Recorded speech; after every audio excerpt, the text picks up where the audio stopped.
Bonjour mes frères et mes sœurs. Qu'entendez-vous par autorité? Qu'est-ce qu'une autorité?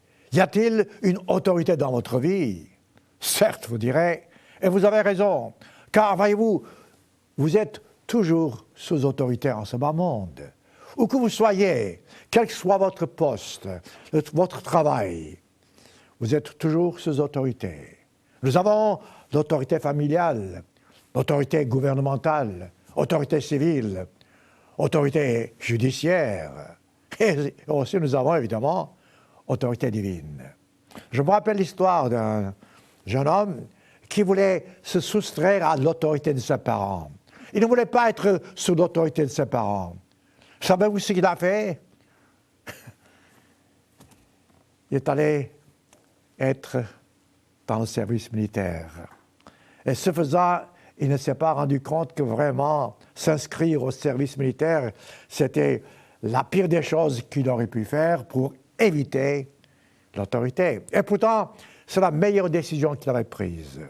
Parce que vraiment, il a compris ce que c'est que l'autorité. Alors que ses parents l'aimaient et le comprenaient en quelque sorte, dans l'armée, on lui disait « fais ceci », pas de question. Il est sorti de l'armée vraiment mûri. Un homme qui est devenu, en fin de compte, un bon chef de famille. Voilà pourquoi je vous pose la question, aimez-vous être sous autorité? Car, je répète, vous êtes toujours sous autorité. Vous êtes femme, vous êtes homme, vous êtes chef de gouvernement, n'importe, vous êtes toujours sous autorité. Et en fin de compte, vous êtes toujours sous l'autorité divine. Mais regardez le monde où nous vivons aujourd'hui. Il n'y a pas de respect envers l'autorité. Les parents ne sont pas respectés par les enfants ne sont pas respectés par les parents. Les écoliers ne sont pas respectés au collège ou bien au lycée ou bien à l'école. Les professeurs sont parfois même menacés, même je dirais de coups durs. De toute façon, lorsque vous regardez autour de vous, vous pouvez voir une chose, que le manque d'autorité en ce bas monde est la cause même de tous nos malheurs. Et oui, car si vous êtes sous autorité, vous obéissez à la personne qui est au-dessus de vous, et en plus de cela, vous autorité aux lois qui gouvernent la société. Sans loi, une société ne peut pas exister. Sans loi, un gouvernement ne peut pas exister. Sans loi, l'Église de Dieu ne peut pas exister. Sans loi, rien ne peut exister. S'il y a une loi, quelque part, il doit toujours y avoir une autorité. Cette soumission à l'autorité dépend des lois et aussi dépend naturellement de votre attitude. Voilà pourquoi je vous parle aujourd'hui d'autorité. Je répète, regardez autour de vous. La plupart des familles se brisent. Pourquoi? Parce qu'il n'y a pas d'autorité dans l'Église, et dans la famille, et dans la société. Je dis Église, car voyez-vous, une famille qui ne prie pas ensemble ne peut pas être unie. Si vous êtes vraiment chrétien, si vous croyez en Dieu, vous devez respecter l'autorité dans la famille. La femme doit respecter l'autorité de son mari, et le mari remplir sa tâche comme il faut, et le mari doit respecter l'autorité de sa femme en sa position normale. Autrement dit, chacun a une responsabilité. Lorsque vous assumez votre responsabilité, vous remplissez votre poste d'autorité et les gens vous respectent.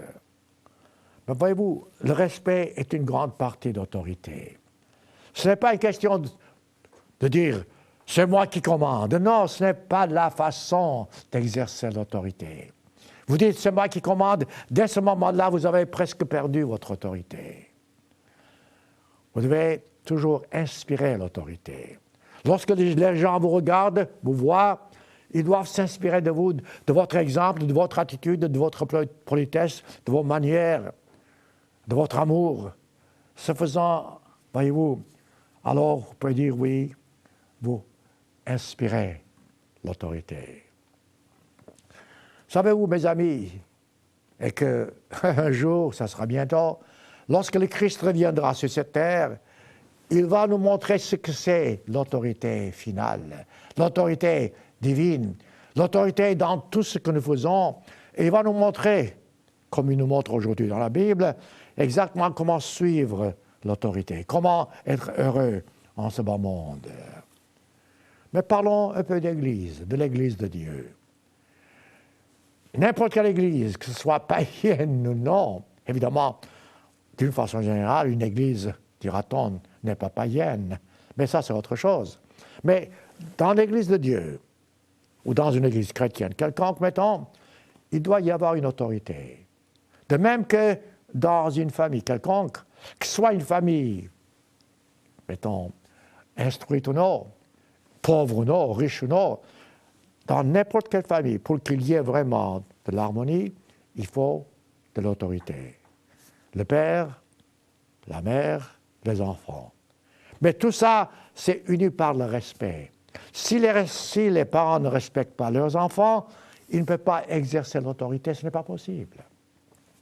Si les enfants ne sont pas vraiment respectueux envers leurs parents, les parents eux-mêmes n'auront pas à leur égard les sentiments que les enfants voudraient avoir.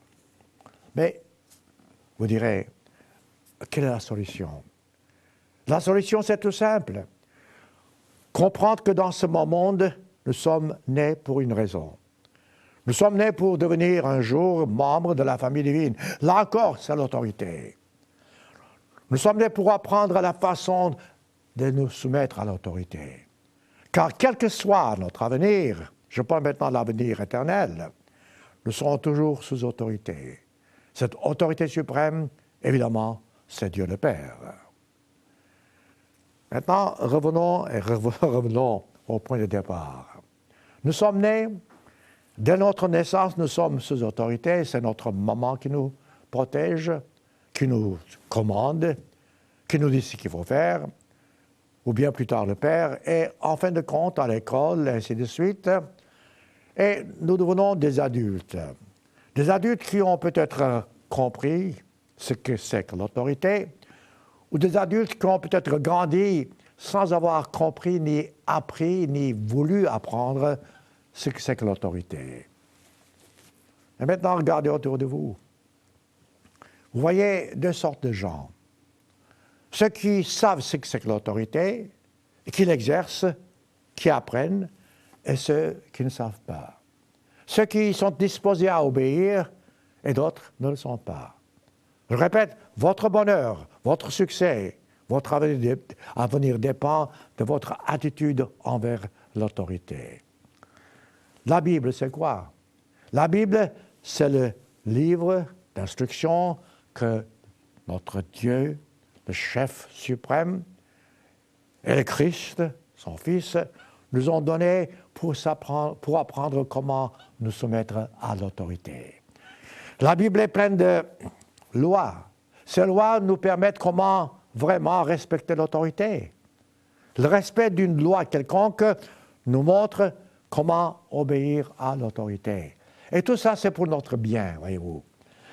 C'est pour cette raison que Dieu a mis dans la Bible, pour que nous puissions voir des lois qui nous sont indispensables afin que nous puissions suivre le bon chemin, arriver au but final. Je parlais de l'Église. Mais revenons à l'Église d'abord, parce que, voyez-vous, je répète, que ce soit Église, que ce soit école, que ce soit famille, que ce soit gouvernement, ça n'a pas d'importance. Le principe est toujours le même, le principe d'obéissance.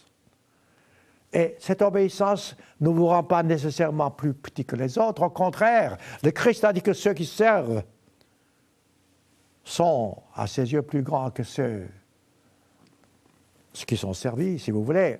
Mais ceux qui sont servis, qui si vraiment eux-mêmes servent comme ils le devraient en tant que chrétiens, ces gens-là sont plus grands que les grands en ce bas monde. Autrement dit, tout le monde cherche à être aimé. Le principe, c'est d'abord, vous commencez à aimer. Tout le monde cherche à être respecté. Le principe, c'est, vous commencez à respecter. Tout le monde cherche qu'on obéisse maintenant à ses désirs de la bonne façon. Eh bien, tâchez d'apprendre vous-même à obéir. En famille, en société, dans l'Église. L'apôtre Pierre a écrit en ce qui concerne le ministère. Il a donné des recommandations comment vraiment prendre soin du troupeau. Prenez 1 Pierre chapitre 5 par exemple, verset 2, dit, au ministre, il dit « Paissez, dit-il, le troupeau de Dieu qui est sous votre garde, sous votre autorité, si vous voulez, non pas par contrainte, mais volontairement. » Il dit selon Dieu, non pour un sordide gain, mais avec dévouement. Non comme dominant, dit-il, sur ceux qui sont sous vous, mais, dit-il, en étant des modèles de troupeau. Ces quelques petites phrases, ces petites recommandations nous donnent déjà un aperçu de ce que c'est que l'autorité. Quel que soit votre poste, voici l'exemple.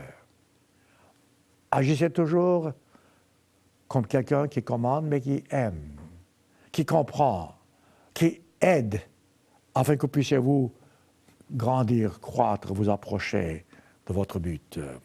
Ensuite, Pierre continue, dit, de même dit-il, vous êtes, verset 5, 1 Pierre chapitre 5, verset 5, de même que vous qui êtes jeunes, dit-il, soyez soumis aux anciens.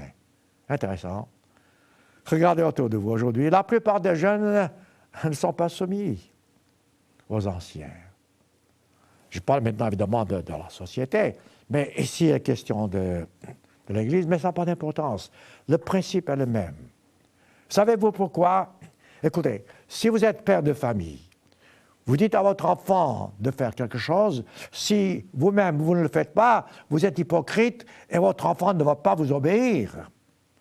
Si vous ne donnez pas à l'enfant le bon exemple, vous avez perdu votre autorité. Et je connais des gens qui disent à leur enfant, écoutez, tu ne dois pas trop boire, et pourtant, ils boivent trop. Ou bien, tu ne dois pas user du tabac, de fumer, et eux-mêmes usent du tabac, ainsi de suite. Autrement dit, pour exercer l'autorité, vous devez donner le bon exemple. Regardez le Christ. Le Christ, notre Dieu, notre chef, celui qui a donné sa vie pour nous a donné l'exemple. En toute chose, l'exemple du Christ doit nous servir pour comprendre, pour savoir comment exercer l'autorité, comment apprendre à être chef et comment apprendre en même temps à être serviteur. Je continue. 1 Pierre chapitre 5. Et dit-il dans vos rapports, revêtez-vous d'humilité. Voilà le secret. Si vous voulez vraiment être chef, soyez plein d'humilité. Si vous voulez exercer l'autorité, soyez plein d'humilité. L'humilité, c'est la base même du christianisme. L'humilité, c'est la base même de la véritable conversion. L'humilité, c'est la base même, la clé de votre entrée dans le royaume de Dieu. Ensuite, Pierre dit, Dieu, verset toujours 5, 1 Pierre 5, verset 5, Dieu résiste aux orgueilleux. Voyez-vous, si Dieu existe aux orgueilleux, si vous êtes orgueilleux, vous n'avez pas de chance de réussir. Vous ne pouvez pas réussir, ce n'est pas possible. Car vous devez avoir toujours Dieu en tant que partenaire. Si vous voulez avoir Dieu en tant que partenaire, faites ce qu'il vous dit. Si Dieu résiste aux orgueilleux, débarrassez-vous de votre orgueil, de votre vanité, de vos sentiments, je dirais, futiles. Car Dieu résiste aux orgueilleux, mais il fait grâce aux humbles. C'est beau. Lorsque vous êtes en société, lorsque vous êtes en famille, et vous avez un certain poste d'autorité, comment exercez-vous cette autorité? Si vous l'exercez comme le Christ a exercé, avec humilité, avec amour, alors vous êtes sur le bon chemin.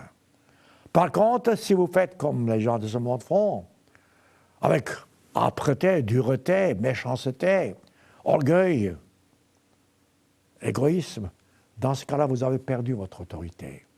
Les gens ne vous respectent pas. Ensuite, vous êtes repoussés. En fin de compte, non pas seulement vous, mais ceux qui sont sous vous seront aussi malheureux.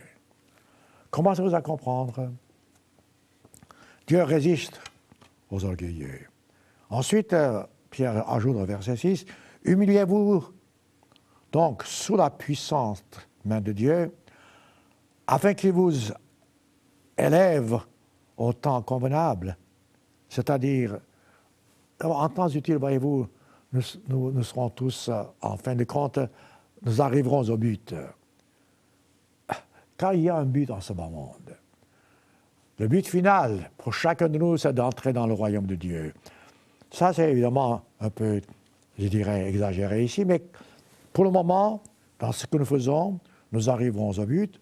Et en fin de compte, dans ce que nous ferons, lorsque nous serons ressuscités à la vie éternelle, nous aurons toutes les deux dont nous avons besoin pour pouvoir avoir la puissance que Dieu nous donne, à condition que nous marchions toujours avec humilité.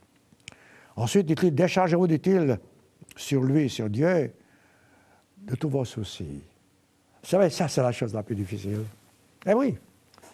Vous allez voir, vous avez une dette quelconque.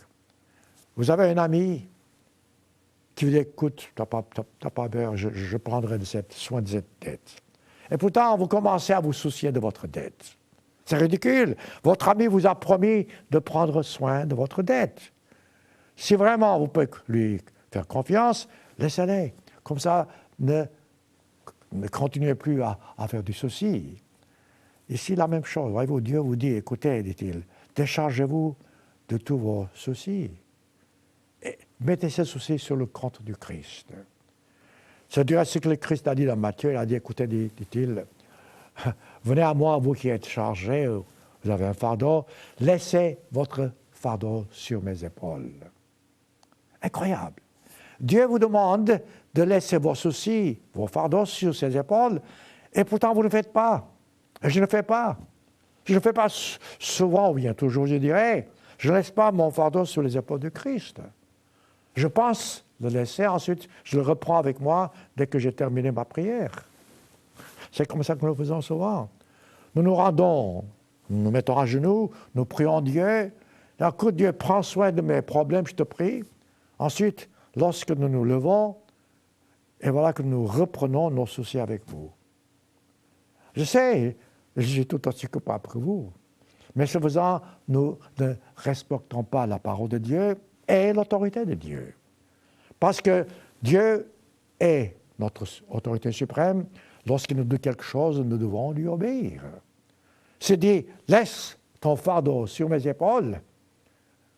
Ah ben, il faut le faire. Pourquoi ne le faisons-nous pas? Parce que d'abord, nous manquons de confiance, nous manquons de foi, et nous avons peur, et ensuite nous regardons autour de vous, et les autres ne le font pas, alors nous ne le ferons pas non plus. Ou encore, c'est notre vanité, l'orgueil dont l'apôtre Pierre parle ici.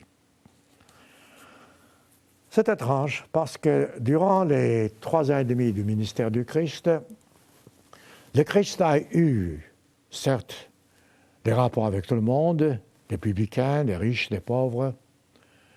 Et en fin de compte, il a vu ce que c'est que la nature humaine, vraiment en puissance, parce que même ses disciples à lui, oui, même le type du Christ qui était quand même, il le voyait en tant que modèle, était plein d'orgueil.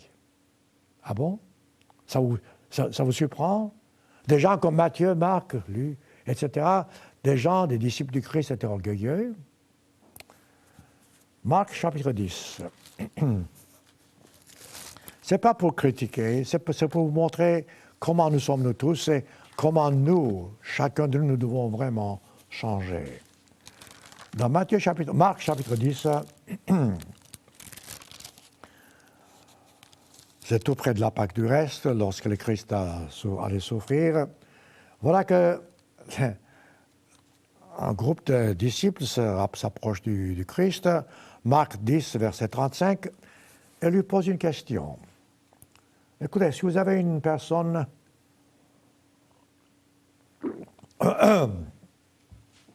qui est capable de vous aider et qui va, en l'occurrence, même mourir pour vous, quelle est la chose que vous lui demanderiez? Qu'allez voir ce que les disciples du Christ, certains d'entre eux, lui demandent. Marc 10, verset 35. Les fils de Zébédée, dit Jacques et Jean, s'approchèrent de Jésus et dirent « Nous voudrions que tu fasses quelque chose pour nous, que tu fasses ce que nous te demandons. » Et le Christ a dit « Qu'est-ce que vous voulez ?» Il dit « Accorde-nous, dirent-ils, d'être assis l'un à ta droite et l'autre à ta gauche quand tu seras dans ta gloire, dans ton royaume. » Incroyable. Le Christ est là, prêt de mourir pour nous tous. Les Marc, les disciples du Christ, lui disent, écoute, donne-nous la gloire d'être à côté de toi, à gauche et à droite. Mais voyez-vous, ça, ce n'est pas comprendre ce que c'est que servir. Ça, ce n'est pas comprendre ce que c'est que l'autorité. Ce genre d'autorité, si vous l'acceptez ainsi, si vous recevez ainsi, vous la perdrez. Vous n'apprécierez pas. Vous aurez le genre d'autorité comme le Christ a donné, c'est-à-dire en donnant sa vie. Et qu'est-ce que le Christ a répondu? Alors, il dit, vous ne savez pas ce que vous demandez, verset 18. Pouvez-vous boire la coupe que je dois boire et d'aller mourir et être baptisé du baptême dont je dois être baptisé? Ils ont dit oui. Le Christ a dit d'accord, verset 39. Mais dit-il, ce droit d'être à ma droite ou à ma gauche, je paraphrase, est de l'autorité de mon Père. Voyez-vous, le Christ a toujours respecté l'autorité de son Père. À travers la Bible, c'est toujours la même chose. Le Christ n'a absolument rien fait sans passer par son Père. Il dit, je vais faire ce que tu veux que je fasse. Je dirai ce que tu veux que je dise. Je parlerai ce que tu veux que je parle, ainsi de suite. Ça, c'est notre attitude. C'est ce que nous devons avoir si nous voulons nous mettre sous l'autorité du Christ et ensuite sous l'autorité du Père. L'autorité, c'est la chose la plus merveilleuse si nous l'exerçons de la bonne façon. Car chacun de nous, croyez-le ou non, nous sommes sous autorité et nous avons une autorité sur quelqu'un d'autre. Eh oui. Même un petit enfant, parfois les petits-enfants, les petits frères, l'un a une autorité quelconque sur son petit frère, ainsi de suite. Donc nous devons nous apprendre à exercer l'autorité. Ensuite, le Christ a dit, ne soyez pas comme les gens du monde, verset 40-41. Il dit, quiconque veut être, verset 43, quiconque veut être grand parmi vous, qu'il soit votre serviteur. Ça, c'est la clé de l'autorité. Et quiconque veut être le premier parmi vous, qu'il soit l'esclave de tous. L'esclave de tous? On parle d'autorité. Eh oui.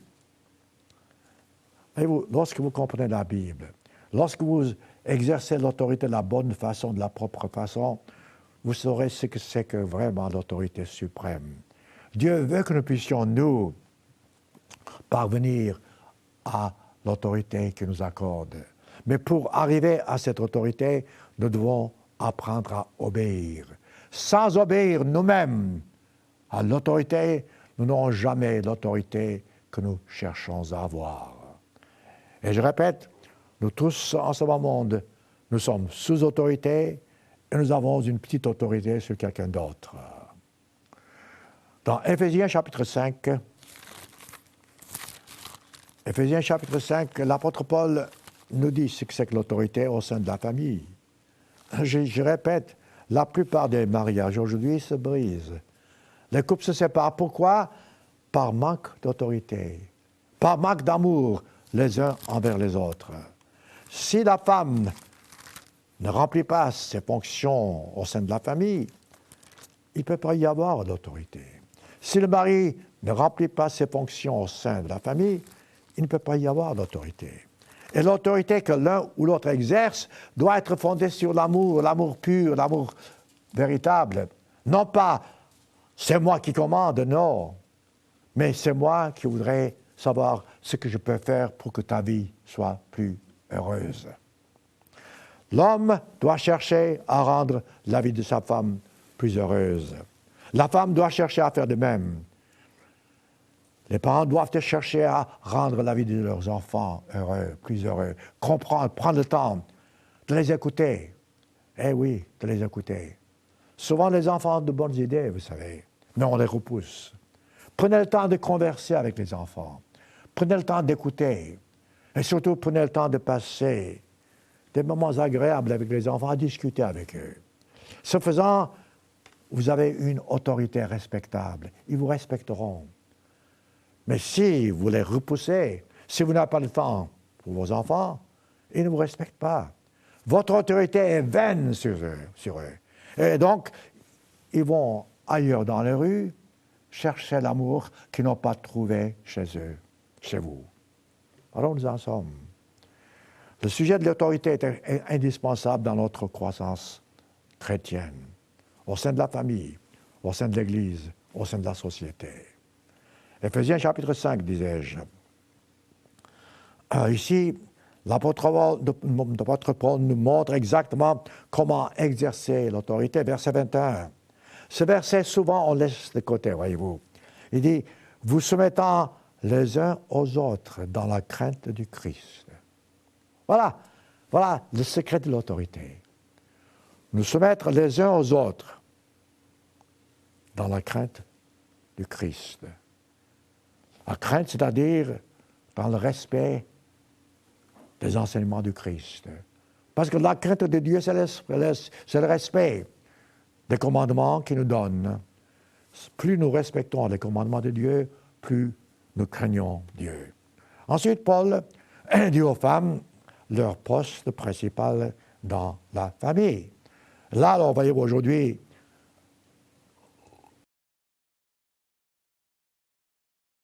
ce verset le tient de côté, parce qu'aujourd'hui, les femmes ont perdu leur raison d'être, franchement parlant. Et les hommes ont perdu leur rôle aussi. Autrement dit, les rôles sont renversés. La femme veut être de plus en plus comme l'homme. Et l'homme, que ça soit étrange ou non, agit plus ou moins comme la femme devrait agir en certains lieux, en certains endroits, dans certains postes. Voyez-vous, être une mère de famille, c'est la chose la plus honorable qu'une femme puisse faire. Être une épouse fidèle, c'est la chose la plus honorable dont la femme puisse rêver. Et pourtant, aujourd'hui, les femmes dédaignent ce poste d'épouse, de mère de famille, ou bien de vouloir éduquer leurs enfants. Et ils aspirent à travailler à l'extérieur.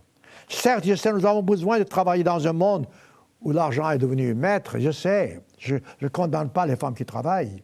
Mais c'est la société qui s'est tellement détournée de Dieu que le travail à l'extérieur est devenu presque indispensable. Et alors, le travail à l'intérieur de la famille n'existe presque plus. Voilà pourquoi la femme ne peut pas vraiment s'occuper de ses enfants et les enfants sont délaissés.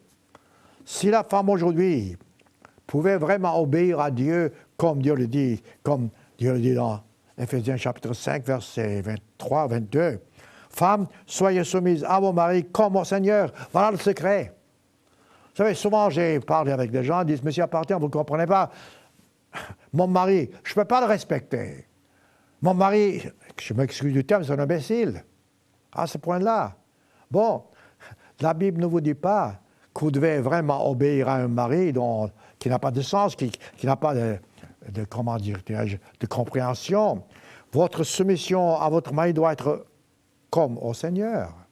Donc, si vous devez choisir entre un mari hostile et l'obéissance à Dieu, vous choisirez l'obéissance à Dieu.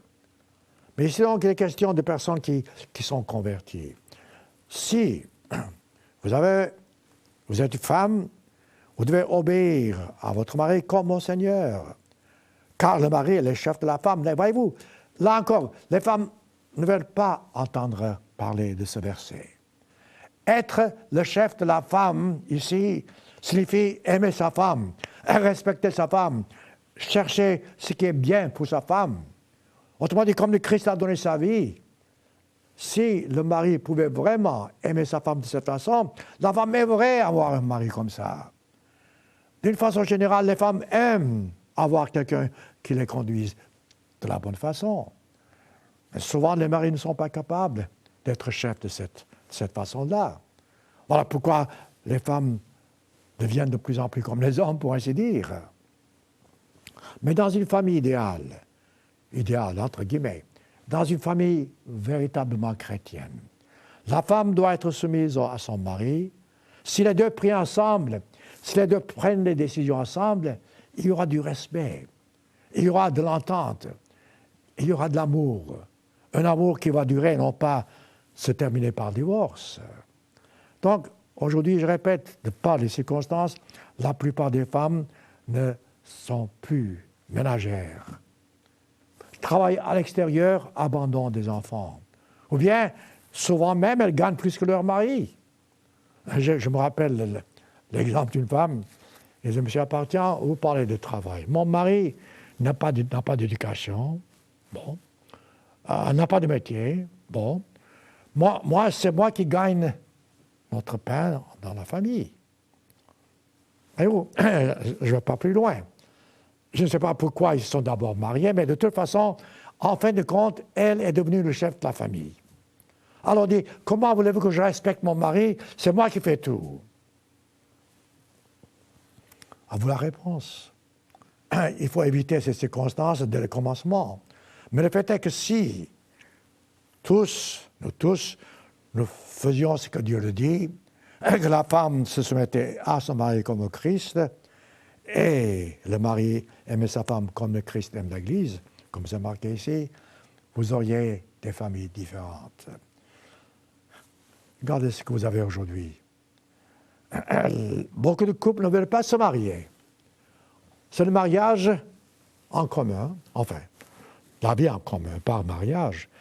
Ils vivent en commun, c'est tout. Pas de mariage. Il n'y a pas de femme, il n'y a pas d'homme en ce sens que leur responsabilité. C'est un couple. Et il n'y a pas vraiment de rôle. Ce faisant, voyez-vous, vous n'allez pas trop loin.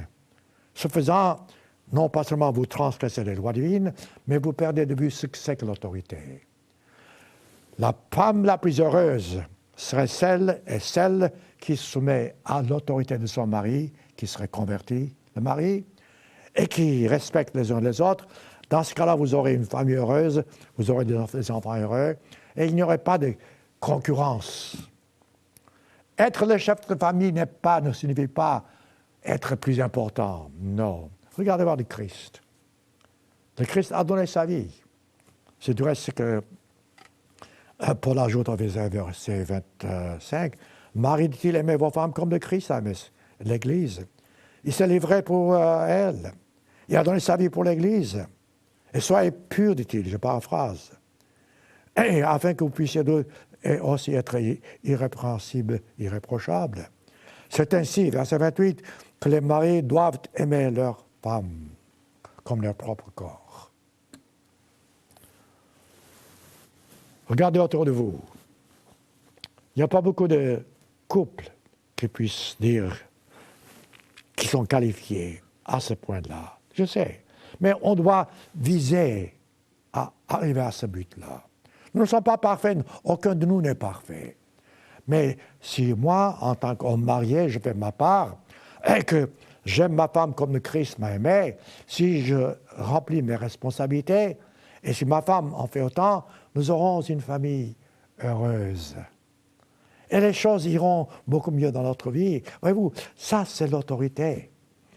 L'autorité, je le répète, ne signifie pas commander avec force ou demander des choses qui ne seraient pas souhaitables. L'autorité, c'est comprendre le besoin, la nécessité et comment vraiment arriver à la solution d'un commun accord pour le bien de tous. Ça, c'est l'autorité. Que ce soit autorité gouvernementale, autorité civile, autorité judiciaire, autorité pénale, autorité divine. Là, autorité divine, automatiquement, vous avez déjà la solution parce que c'est ce que Dieu veut que nous fassions. Je répète, mes frères et mes sœurs, nous avons perdu cette notion. Dans mon enfance, on avait plus d'amour les uns envers les autres parce qu'il y avait moins de distractions. Aujourd'hui, la télévision est devenue la meilleure babysitter. Eh oui, la maman dit, voilà, la télévision, le petit enfant regarde la télévision, la maman s'occupe de quelque chose d'autre. Ça, ce n'est pas façon d'éduquer un enfant. Évidemment, donc, plus vous avancez dans la technologie, plus vous avez des gadgets, comme ça, qui vous donnent la liberté de votre temps, et vous laissez le reste de votre famille, qui sera même votre mari ou bien votre femme, je sais, certainement vos enfants, vous les laissez de côté. Ce faisant, vous n'arrivez pas au but. Le but, c'est de s'occuper des uns des autres. C'est de prendre soin des besoins des autres. C'est de prier les uns pour les autres. C'est de demander à Dieu, écoute Dieu, aide-moi à comprendre la situation, à mieux servir, à ne pas exercer mon autorité sur qui que ce soit avec dureté, au contraire. Je dis, à travers la Bible, vous pouvez voir comment le Christ a exercé son autorité. Pensez voir, Judas, celui qui l'a livré, un de ses disciples, si vous étiez à la place de Christ, que diriez-vous à Judas lorsque Judas vient vers vous, il dit « Oh, maître !» et lui donne un baiser. Voyez-vous, le Christ, humainement parlant, aurait pu le repousser, l'appeler imbécile, traître, tout ce que vous voulez. Et pourtant, le Christ n'a pas dit ça. Il dit, mon ami, dit-il, ce que tu fais, fais-le, dépêche-toi. Est-ce que ça a diminué l'autorité du Christ? Pas du tout. Mais ça en donne une idée à nous tous, comment réagir lorsque nous souffrons. Ne pas mettre notre ego avant, pas du tout. Agir en tant que Christ agit. Et oui, le Christ a appelé ses ennemis, amis.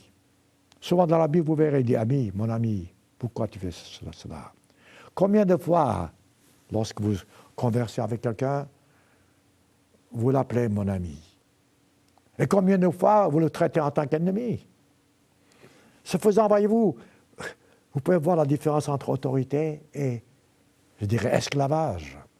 Vous êtes l'esclave de votre autorité si vous vous comportez de cette façon-là, autrement dit, âprement, durement. Si vous ne savez pas exercer votre autorité, vous devenez esclave de votre vanité humaine. C'est là où nous en sommes aujourd'hui. Tite, l'épître de Paul à Tite. Paul a beaucoup écrit sur l'autorité, surtout à Tite. L'épître de Tite, l'épître de Tite que Paul a écrite est très simple, très courte.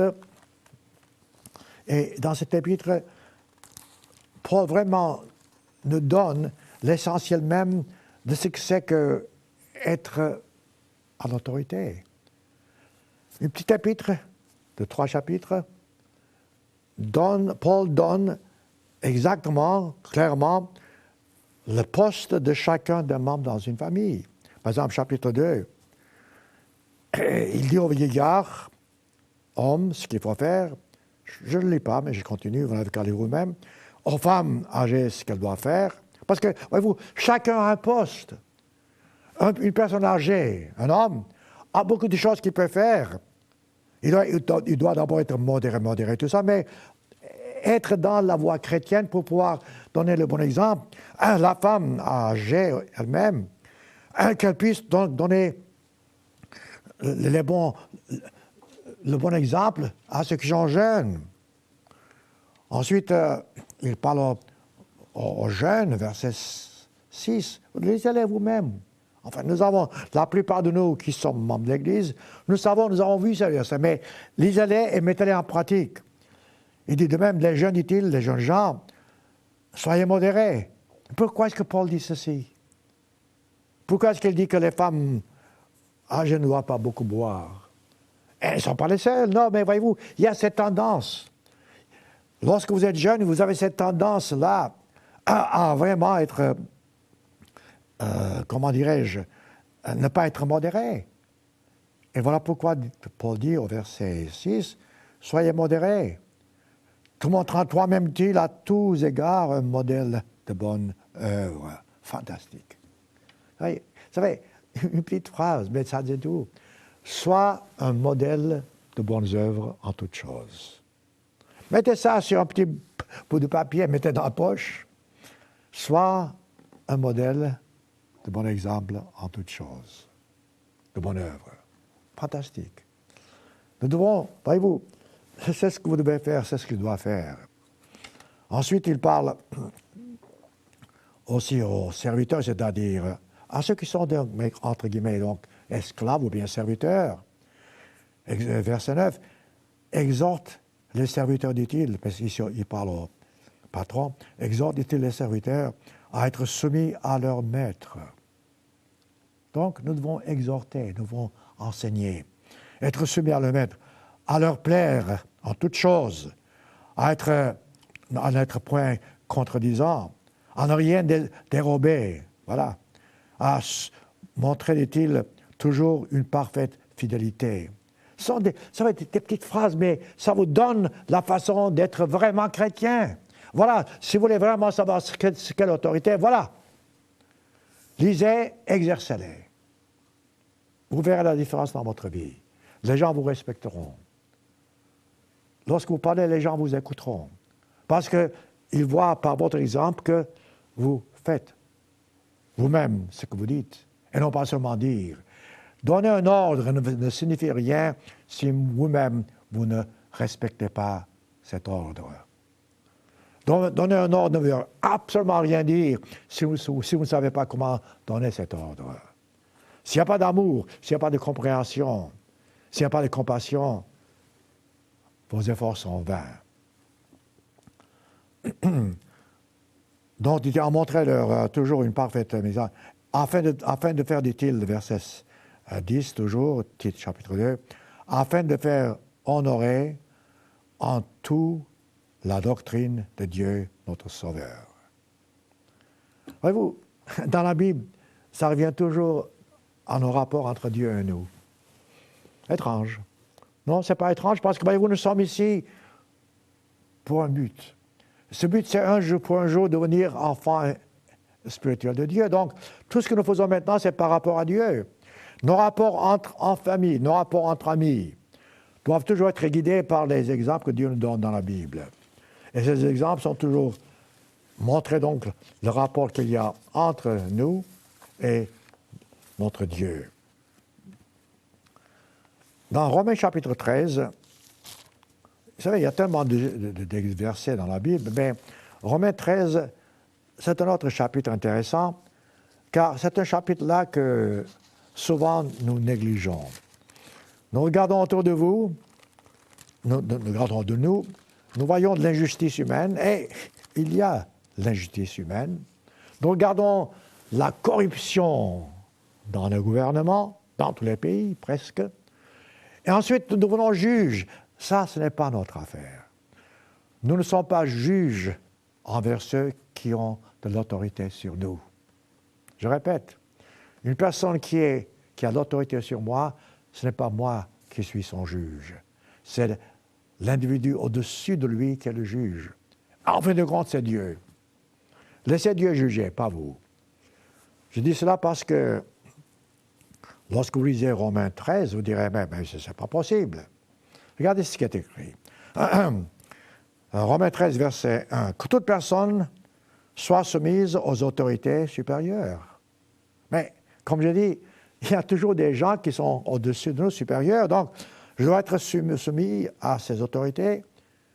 Car, dit-il, il n'y a pas d'autorité qui ne vienne de Dieu. Ah. Autrement dit, le poste d'autorité, c'est Dieu qui l'a établi. Pas nécessairement l'homme. L'homme peut venir, peut disparaître, mais le poste, c'est de Dieu. Donc, vous respectez l'autorité.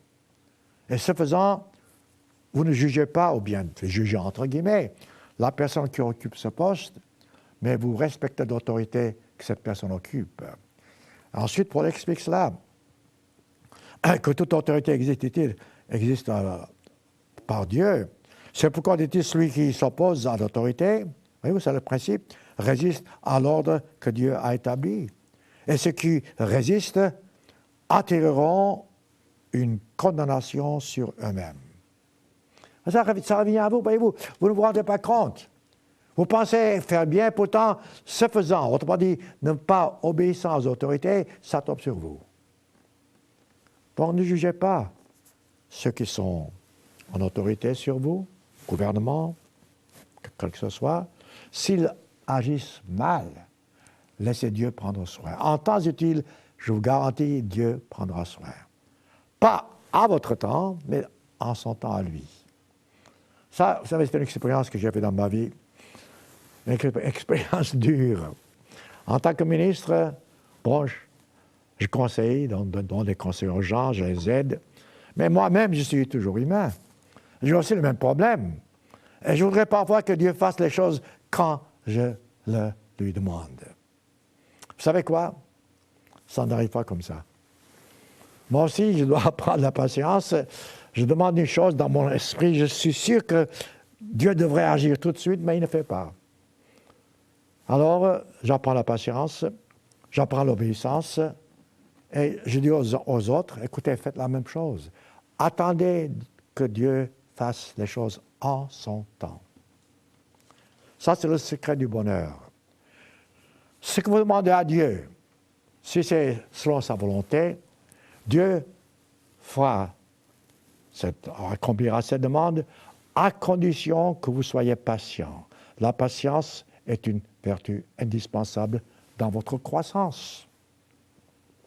Voilà pourquoi, supposons que maintenant nous parlons d'autorité, vous voyez des gens qui sont au-dessus de vous, qui sont méchants. Il y a tellement d'exemples dans la Bible. Des gens, des patrons qui sont méchants. Eh bien, qu'est-ce que vous faites? Vous vous rebellez? Non. Vous vous soumettez en Christ. Et vous verrez comment les choses changent. Dieu, en temps utile, interviendra. Et Dieu, en temps utile, changera les circonstances. Et Paul dit, c'est Dieu qui a établi toute autorité. Et ensuite, il donne l'exemple des magistrats, dans le sens que des policiers, des gendarmes. Il dit, ils sont là, dit-il, pour vous aider. Verset 3. Et veux-tu, dit-il, ne pas craindre l'autorité? Là encore, une simple phrase. Vous ne voulez pas craindre l'autorité? Non? Eh bien, fais-le bien. Verset 3. Et tu auras son approbation. Vous savez, souvent je dis, je blague, mais d'une façon générale, supposons que vous conduisez la voiture et que vous dépassez la limite de la vitesse. Et vous avez toujours dans votre esprit, j'espère qu'il n'y a pas un gendarme qui me suit. Bon, plutôt que de dire ça, pourquoi ne ralentissez-vous pas? Comme ça, vous aurez la conscience tranquille. Mais supposons que vous ayez dépassé la limite, que vous faites 100 à l'heure alors que c'est seulement 50 à l'heure. Alors, tout d'un coup, vous voyez un gendarme. Votre conscience n'est pas tranquille. Parce que vous savez que s'il l'a vu, eh bien, vous serez condamné. C'est ce que l'apôtre Paul dit ici. Si votre conscience est tranquille, si vous avez à côté de vous un officier de police ou un gendarme, vous ne craignez pas. Soyez content qu'il soit avec vous. Mais si vous avez transgressé des lois, comme Paul dit ici, vous avez peur de lui. Là encore, c'est une question de conscience. Si vous faites ce que la loi permet, ce que vous devez faire, ceux qui sont en autorité ne doivent pas vous effrayer. Au contraire, ils doivent vous inspirer de la protection. Ça, c'est le principe divin. Si nous tous nous puissions apprendre cette base, Enfin, il va qu'à lire le reste, je dis, il y a tellement de choses là, je tâche de grouper au moins les points saillants. La loi, c'est quoi? Autrement dit, les lois ont été établies pour maintenir l'ordre, pour maintenir l'autorité. Celui qui est en charge doit gouverner par des lois. Chaque gouvernement a besoin de lois pour gouverner. Alors, mais maintenant, prenons votre vie à vous et ma vie à moi, individuellement parlant. C'est quoi une loi? Jusqu'où je peux faire quelque chose qui ne sera pas transgressé de la loi? Je répète, jusqu'où je peux aller dans mon comportement sans péché. Avez-vous jamais pensé à ça? Eh bien, Montesquieu, le philosophe français, a donné cette définition très très bien. Il dit, la loi, dit-il, est mon droit de faire... Non, il dit la liberté, dit-il, est mon droit de faire ce que la loi permet. La liberté, ma liberté, est mon droit de faire ce que les lois permettent. Voilà, jusqu'où va ma liberté. Voyez-vous, ce faisant, vous êtes protégé. Certes, je suis libre pour autant que je fasse ce que mon droit, ou bien ce que je fasse, la loi permet. C'est très bien ça, c'est beau. Revenons à Éphésiens chapitre 6, je ne sais pas si j'ai encore... Oui, j'ai le temps. Éphésiens chapitre 6. Là, à nouveau, vous avez un exemple fantastique, frappant, en ce qui concerne les rapports entre enfants, entre parents, entre serviteurs, entre maîtres, ainsi de suite. Éphésiens 6, l'apôtre Paul nous dit, sous l'inspiration divine, que les enfants doivent obéir à leurs parents. Ce faisant, dit-il, ils ont une vie tranquille, ils vivent longuement. C'est la vérité. En ce qui concerne les pères, il dit, verset 4, Éphésiens 4, « N'irritez pas vos enfants. » Pourquoi? Parce que souvent, les parents, les pères surtout, n'ont pas de temps. Certes, la maman s'occupe des enfants, le papa s'occupe de sa télévision peut-être. Le fait est que non, prenez le temps. N'héritez pas vos enfants, dit-il, parce que ce faisant, vous les rendez malheureux et vous les écartez, je paraphrase, vous les écartez de Dieu. Il dit, élevez-les, dit-il, en les corrigeant, en les instruisant selon le Seigneur. Voyez-vous, je vous ai dit, c'est toujours dans la Bible, selon le Seigneur, selon Dieu. Instruisez l'enfant selon Dieu, selon le Seigneur. Prenez le temps, ça vaut la peine. Vous rendez un petit enfant heureux, vous serez beaucoup plus heureux vous-même dans votre vie. Vous aurez la conscience tranquille. Vous aurez accompli votre travail, votre tâche. Vous pourrez mieux dormir la nuit, pour ainsi dire. Mais si vous êtes égoïste et vous délaissez vos enfants ou vos amis, dans ce cas-là, vous n'aurez pas la conscience tranquille. Serviteurs, ceux qui servent, nous sommes tous des serviteurs, obéissez à vos maîtres selon la chair. Autrement dit, si vous êtes membre de l'Église de Dieu, mettons, ce serait un frère, votre patron. Mais si c'est dans le monde, vous travaillez, ce n'est pas un frère, c'est un frère dans le sens que c'est l'être humain. Mais une personne qui n'est pas vraiment chrétienne ne comprend pas ce que c'est qu'être patron comme chrétien. Alors, l'apôtre Paul ici parle à ceux qui travaillent à l'extérieur, qui ont des patrons qui ne sont pas chrétiens, entre guillemets. Il dit, travaillez pour eux, dit-il, comme pour plaire au Christ. Regardez voir. Vous travaillez pour quelqu'un qui ne croit pas en Dieu, ou bien, mettons, au Christ, et pourtant vous travaillez pour lui comme si vous travailliez au Christ. Et dit-il, qui font de bon cœur la volonté de Dieu. Servez-les avec empressement, comme servant le Seigneur. Voyez-vous, et pourtant, ce n'est pas le cas. Vous ne servez pas le Seigneur parce qu'ils ne sont pas convertis. Ils vous traitent mal. Je connais, ouais, vous connaissez, ce n'est pas une question de dire que je connais. Vous connaissez des gens, des patrons qui sont extrêmement méchants, extrêmement durs envers les employés. Alors, comment est-ce que moi je peux respecter cette cet employeur ou ce patron? La réponse est simple. Vous le respectez en tant que patron comme si c'était le Christ, votre patron. Ça fait drôle. Non, ça ne fait pas drôle. Autrement dit, vous travaillez comme si vous travailliez pour le Christ. Ce faisant, vous verrez la différence. Je ne dis pas que le patron comprendra toujours, mais en fin de compte, vous serez plus heureux, vous serez bénis, et en fin de compte, ce qui va se passer, vous savez, vous serez récompensé et vous aurez probablement un meilleur travail.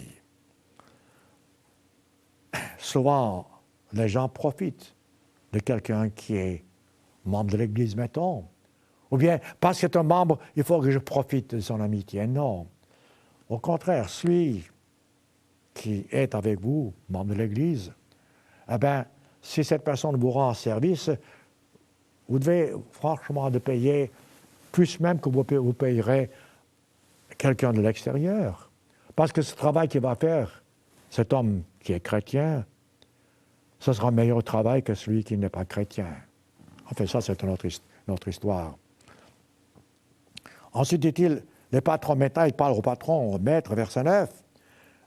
Dit-il, agissez de même, dit-il, à l'égard de vos employés, et ne les menacez pas. Car, dit votre maître est le Christ. Vous voyez, c'est toujours la même chose. Mes frères et mes sœurs, si nous, en tant que simples êtres humains, et nous avons une compréhension limitée, si nous pouvions vraiment avoir foi en Dieu, si nous pouvions vraiment comprendre ces simples vérités et les mettre en pratique. Écoutez, je sais, c'est difficile, car je suis comme vous. J'ai les mêmes difficultés, j'ai les mêmes tendances, j'ai parfois même le même désir de voir les choses arriver plus vite, mais Dieu veut que nous soyons tous patients. Vous avez un patron méchant, faites votre travail comme si vous travailliez au Christ, sur le Christ, et vous aurez votre récompense, ainsi de suite. Voilà le système d'autorité. Intéressant, dès le commencement, le premier homme n'a pas voulu se soumettre à l'autorité divine. Pourquoi est-ce qu'Adam et Ève n'ont pas voulu obéir à Dieu? Dieu était leur chef. Le Christ a dit, écoute, si vous faites ce que je vous dis, vous serez bénis. Mais par contre, dit-il, si vous mangez du fruit défendu, vous serez maudits, vous mourrez. Mais écoutez, Dieu le suprême vous donne la clé du bonheur, la clé de la vie éternelle, la clé de la réussite. Et nous sommes, nous, en tant qu'êtres humains, assez imbéciles pour choisir l'autre chemin, le chemin de la désobéissance. Le premier couple a eu ce désir, a pris le fruit défendu, ils sont morts. La première nation que Dieu a choisie, Israël, 1 Samuel 8, vous n'avez qu'à lire. 1 Samuel 8, Dieu a dit à Samuel, écoute, ce peuple demande un roi. Je suis leur roi, ils me rejettent. Ils veulent un roi comme un roi humain qui est injuste. Et dit à ce peuple ce qui va se passer. Je vous dis, lisez-le, 1 Samuel 8. Dites à ce peuple tous les malheurs que le roi causera, les injustices, et qu'ils seront malheureux, ils souffriront. Vous savez quoi? Je ne sais pas si faut. Je pense que ça vaut la peine. 1 Samuel chapitre 8. Parce que ça, c'est vraiment incroyable. Après avoir donné tout cet avertissement, verset, je prendrai juste la moitié d'un verset, verset 19. Le peuple, dit-il, donc, verset 18, et alors, dit-il, c'est Samuel qui parle, vous crierez contre votre roi que vous aurez choisi, mais l'Éternel ne vous exaucera point. Vous savez, assez, c'est assez. Alors, il dit, voilà, ce qui va se passer si vous voulez suivre votre roi humain. Qu'est-ce que vous pensez que le peuple a dit? 19, verset 19, 1 Samuel 8.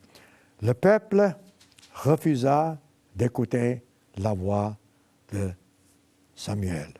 Non, dirent-ils, mais il y aura sur nous un roi, comme les autres nations. Nous aussi, nous serons comme les autres nations. Notre roi nous jugera. Ah, voilà. Voilà où nous en sommes en ce 21e siècle. Voilà le résultat. Voilà la façon dont les gens se sont toujours comportés. Parce qu'ils n'ont pas compris ce que c'est que l'autorité. Ils n'ont pas fait confiance à Dieu. Tout ce que Dieu nous demande, c'est toujours pour notre bien. Ça, c'est l'autorité. Les gens pensent que les lois divines sont en quelque sorte une sorte de servitude. Pas du tout. Les lois nous permettent d'être heureux. Les lois nous permettent de comprendre le chemin à suivre pour être protégés. Voilà pourquoi nous devons être reconnaissants à Dieu et toujours nous soumettre à l'autorité divine. Et l'exercer même si autour de nous les autres ne les exercent pas. Vous savez, la bonté ne dépend pas de l'attitude de quelqu'un d'autre. Si je veux être bon envers vous, je n'ai pas besoin de dire « vous serez bon, je serai bon aussi ». Oh non.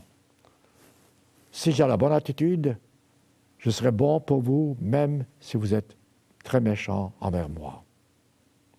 Ça, c'est l'attitude chrétienne.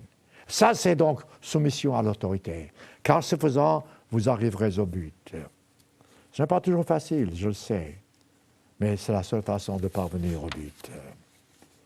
Dans Jude, un seul chapitre, dans Jude, c'est presque la fin du Nouveau Testament avant l'Apocalypse, il y a un exemple vraiment intéressant. Ici, vous avez Satan le diable. Moi, justement, je voulais vous parler de Satan, mais je vois que je n'ai pas le temps. Mais enfin, laissez-moi juste dire 2 ou 3 petits mots sur Satan. Dans Ézéchiel chapitre 14, Ézéchiel chapitre 28, Ésaïe chapitre 14, vous avez la description de Lucifer. Lucifer était un archange sur cette terre. Lucifer avait tout ce qu'on puisse désirer. Gloire, richesse, beauté, tout ce que vous voulez. Sagesse même. Alors, il était en commande, il était en autorité. Il était sur les anges qui étaient sur cette terre avant la création de l'homme. C'est un grand chapitre, j'en parlerai plus tard. Alors, au lieu d'être reconnaissant au Dieu suprême, au lieu d'apprécier son rôle de chef, un archange qui peut faire tellement de choses, Lucifer voulait être plus grand qu'il ne l'était. Lucifer voulait imiter et être comme Dieu le Père. Idiot, si vous voulez, d'accord, mais voilà ce que c'est que le raisonnement qui ne suit pas les lois divines. Lucifer donc a choisi la voie de la rébellion, juste comme Adam et Ève. Il a tout perdu. La Bible dit « astre brillant comme Dieu tombé ». Eh oui, Lucifer, celui qui porte la lumière, est devenu ténèbres. Aujourd'hui, il se manifeste en tant que Satan le diable. Voilà ce que c'est que Satan le diable. Eh bien, même qu'il fût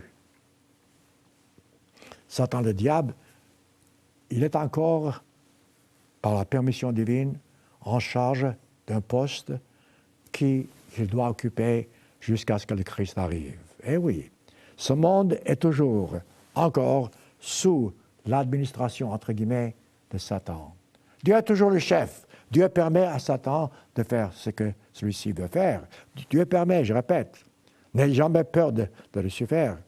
Mais à un certain point, comme l'apôtre Paul dit dans 2 Corinthiens chapitre 4, verset 4, Lucifer ou bien Satan est toujours le Dieu de ce siècle. Donc il a un poste. Il a un poste d'autorité. Regardez maintenant ce qui est marqué ici, Jude, Jude, verset 8. C'est intéressant, parce que ça montre exactement Comment respecter l'autorité? Malgré cela, dit-il, ces hommes, pas mettant à cette époque-là, ces hommes, aussi, dit-il, entraînés par leur rêverie, ensuite souillant leur chair, etc., méprisant l'autorité, injuriant la gloire. Or, l'archange Michel, regardez voir, l'archange, un archange au même niveau que Lucifer à l'époque, l'archange, dit-il, Michel, lorsqu'il contestait avec le diable, qui était auparavant Lucifer,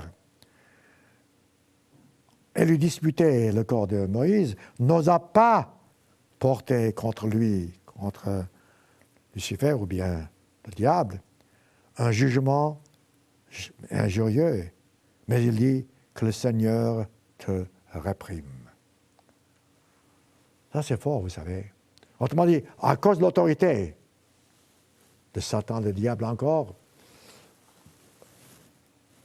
on ne pouvait pas aller plus loin. Donc, même l'archange respectait cette autorité. Alors,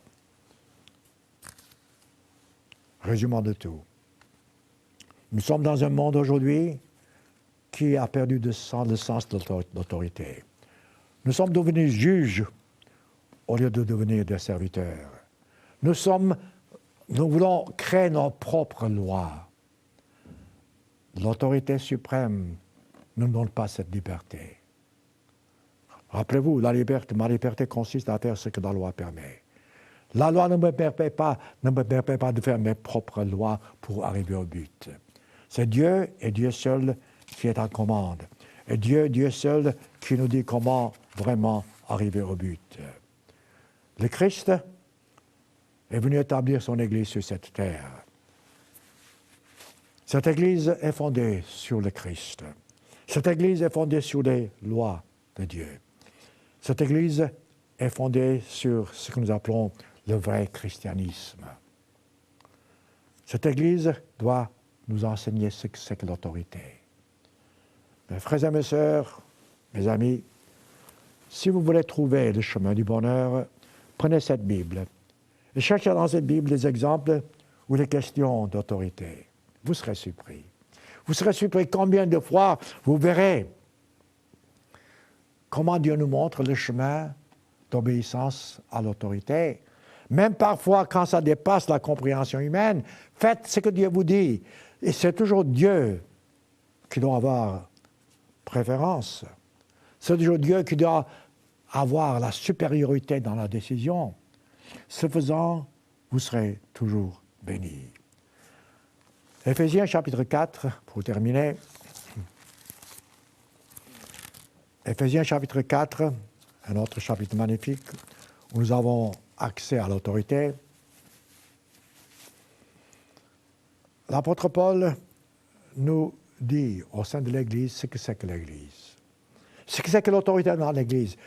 Rappelez-vous, dans l'Église, le Dieu suprême, c'est le chef. Le Christ, c'est celui.